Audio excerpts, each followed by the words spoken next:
Viewers, আজ আমরা হোটেলের বিভিন্ন ডিপার্টমেন্ট সম্পর্কে বিস্তারিত ধারণা তুলে ধরার চেষ্টা করব আজকের এই ভিডিওটির মাধ্যমে। আমরা যারা এখনও হোটেল ম্যানেজমেন্টের কোনো কোর্স করিনি এবং হোটেলে জব করি না, সো আমাদের আসলে কৌতূহলটা একটু বেশিই থাকে যে আসলে আমি হোটেল ম্যানেজমেন্টের উপরে কোর্স করব, কিন্তু কোন ডিপার্টমেন্টের উপরে কোর্স করব, তারপরে হচ্ছে আমি এখানে জব করব, আমি কোন ডিপার্টমেন্টে জব করব, এই যে একটা কৌতূহল। আমি মনে করি যে আজকের এই ভিডিওটি দেখলে আপনার এই কৌতূহলটা দূর হয়ে যাবে যে আপনি আসলে কোন ডিপার্টমেন্টে জব করবেন।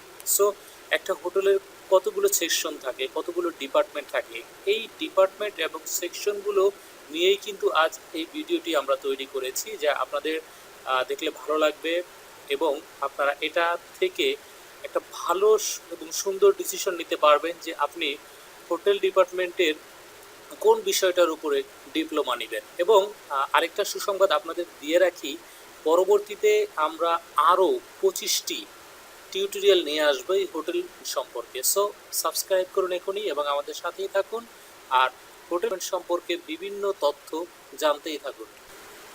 ভিউয়ার্স, এবার চলে আসলাম আমরা আমাদের মূল আলোচনায়, parts of hotel department. Hotel ডিপার্টমেন্টের বিভিন্ন অংশসমূহ। সো শুরু করা যাক। প্রথম হচ্ছে ফ্রন্ট অফিস।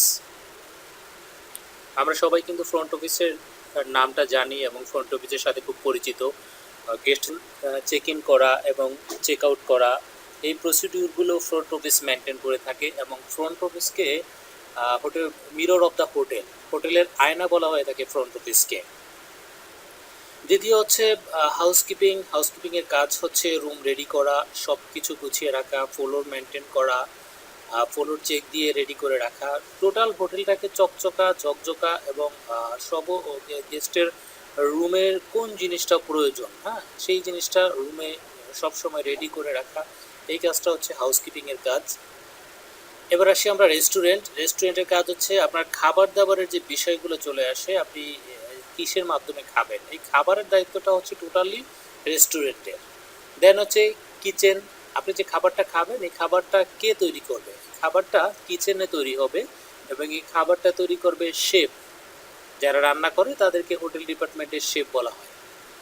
দেন তারপর হচ্ছে এয়ারপোর্ট বুথ।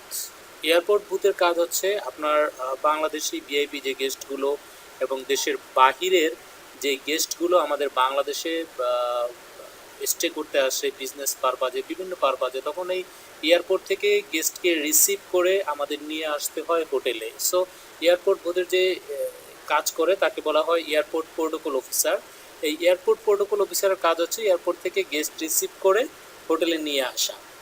এবার হচ্ছে লন্ড্রি সেকশন। লন্ড্রি সেকশনের কাজ হচ্ছে হোটেলের গেস্টের জামা কাপড় এগুলো আয়রন করে দেওয়া এবং হোটেলের যে স্টাফ আছে, স্টাফরা যে হোটেলের দেয়া ইউনিফর্ম ব্যবহার করে, এই ইউনিফর্ম ময়লা হয়ে গেলেও কিন্তু লন্ড্রি সেকশনের কাজ হচ্ছে এই ইউনিফর্মগুলো ক্লিন করে দেয়া। দেন হচ্ছে মার্কেটিং। একটা হোটেলের মেইন হলো কিন্তু মার্কেটিং। আপনার মার্কেটিংটা যদি ভালো না হয় তাহলে কিন্তু আপনি আপনার হোটেলের বিজনেসটা কিন্তু আপনি দাঁড় করাতে পারবেন না। সো মার্কেটিংয়ের উপরেও কিন্তু আপনাকে অনেক বেশি গুরুত্ব দিতে হবে। এবং ওভারঅল আমি যে বিষয়গুলো আপনাদের সামনে তুলে ধরলাম, front office, housekeeping, restaurant, kitchen, airport booth, laundry section, marketing, এছাড়াও কিন্তু আরও কিছু ডিপার্টমেন্ট থাকে। সো দর্শক, আপাতত যে ডিপার্টমেন্টগুলো আমি আপনাদের সামনে তুলে ধরলাম, এই ডিপার্টমেন্টগুলো হচ্ছে মেইন ডিপার্টমেন্ট, যেগুলো না হলে একটা হোটেল কিন্তু চলতেই পারে না। সো এই ডিপার্টমেন্টগুলো সম্পর্কে বেসিক একটা ধারণা এখন আমি আপনাদেরকে দিলাম। কি এই ডিপার্টমেন্টগুলো সম্পর্কে আমাদের বিস্তারিত ধারণা পরবর্তী টিউটোরিয়ালে আপনারা পাবেন।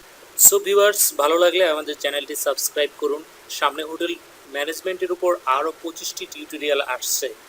চ্যানেলটি সাবস্ক্রাইব করুন, সাথে থাকুন, নতুন কিছু শিখতে থাকুন এবং আমরা যে টিউটোরিয়ালগুলো নিয়ে আসব সেই টিউটোরিয়ালগুলো আশা করি আপনারা যদি দেখেন, টিউটোরিয়ালগুলো থেকে কিছু না কিছু আপনারা শিখবেন, কিছু না কিছু আইডিয়া আপনারা পাবেন, যা দিয়ে আপনাদের ভবিষ্যতে হোটেল ইন্ডাস্ট্রিতে আসতে চাইলে যে একটা বেসিক ধারণা, আপনার সেই বেসিক ধারণাটা তৈরি হয়ে যাবে। হোটেল ডিপার্টমেন্টে আসার আগেই কিন্তু আপনি একটি বেসিক ধারণা আমাদের এই টিউটোরিয়ালগুলো দেখে পেয়ে যাবেন। সো সাবস্ক্রাইব করে সাথেই থাকুন আর আমাদেরকে আপনাদের বিভিন্ন মতামত জানান। So thank you so much এতক্ষণ সাথে থাকার জন্য।